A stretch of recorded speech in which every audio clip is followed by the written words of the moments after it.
Alright, so we just did two-step equations. I'm going to show you something now which is a little bit different. And before I actually I'm going to solve two-step equations with parentheses, but before I actually do that, I have to show you how to do the distributive property. I like to call this a trick-or-treat property. And basically, if I had 3 times a plus 2, if you imagine a and 2 were trick-or-treaters and they were coming to my house, and I was giving out 3s for Halloween, what would the A go away with? You'd go away with the 3, so it'd be 3A.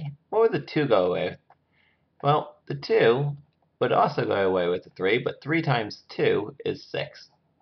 So all you do is you distribute that 3 through multiplication, the parentheses mean multiplication, to the A, and you distribute that 3 to the 2, and 3 times A is 3A, 3 times 2 is 6. One of the things I like to always remind people is if 2 people come to your house, 2 people have to leave your house. So one person came, another person came, 2 people left.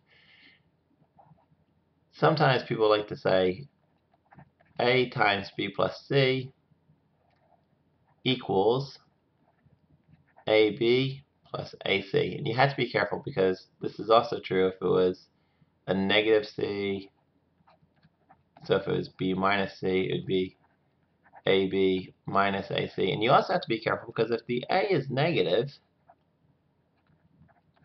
then that changes the sign of both as well.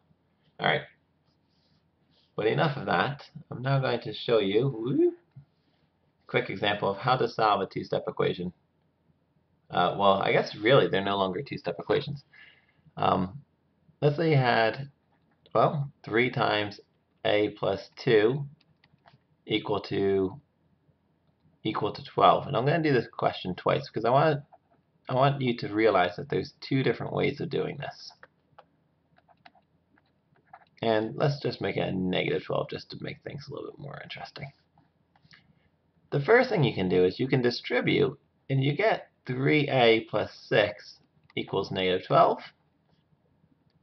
Now it's a basic two-step equation. You subtract 6 from both sides. You bring down your 3a. That's a 3a, and that equals negative 18. You divide by 3, and you get a equals negative 6. Over here, I'm going to do the same question, and we'll get the same answer, but I want you to take a look at this. Really, I have two numbers. I have 3 times this number. So I can actually divide by 3 before I do anything. And look, 3 goes into 3 once, and I'm just left with a plus 2. But 3 divides into negative 12, negative 4 times. When I subtract 2 from both sides, I get a equals a negative 6. This works because this number here divided evenly into that number there. If it doesn't divide evenly, I would recommend doing it this way. If it does divide evenly, I would recommend doing it this way. But really, you can do it either way. It doesn't make a difference. It's up to you. I'm going to do one more example. So I'm going to make my eraser big now and just kind of get rid of all of this.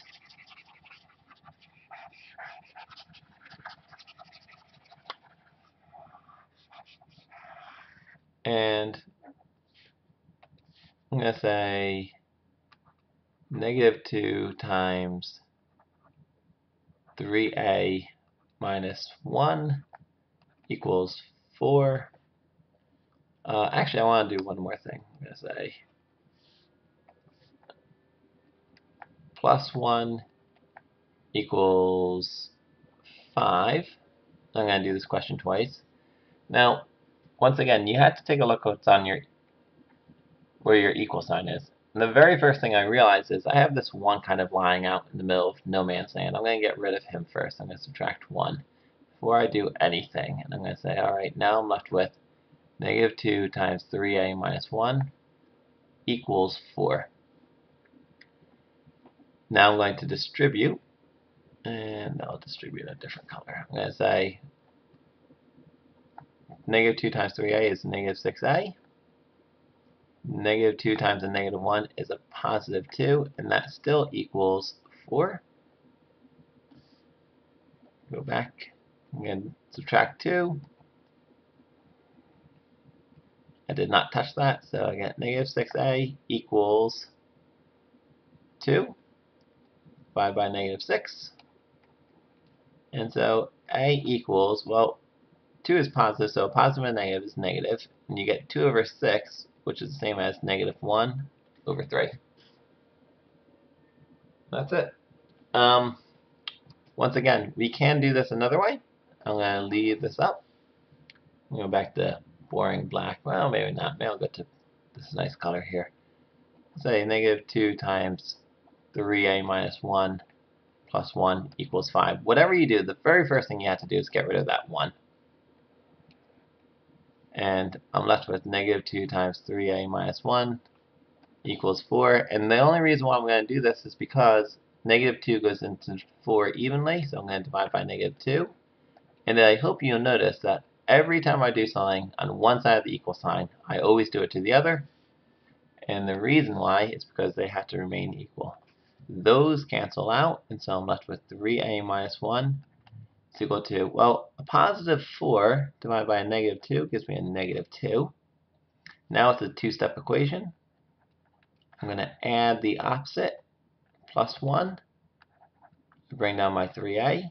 3a equals a negative 1, and divide by 3, and a equals negative 1/3. That's it. Hope you enjoyed this one.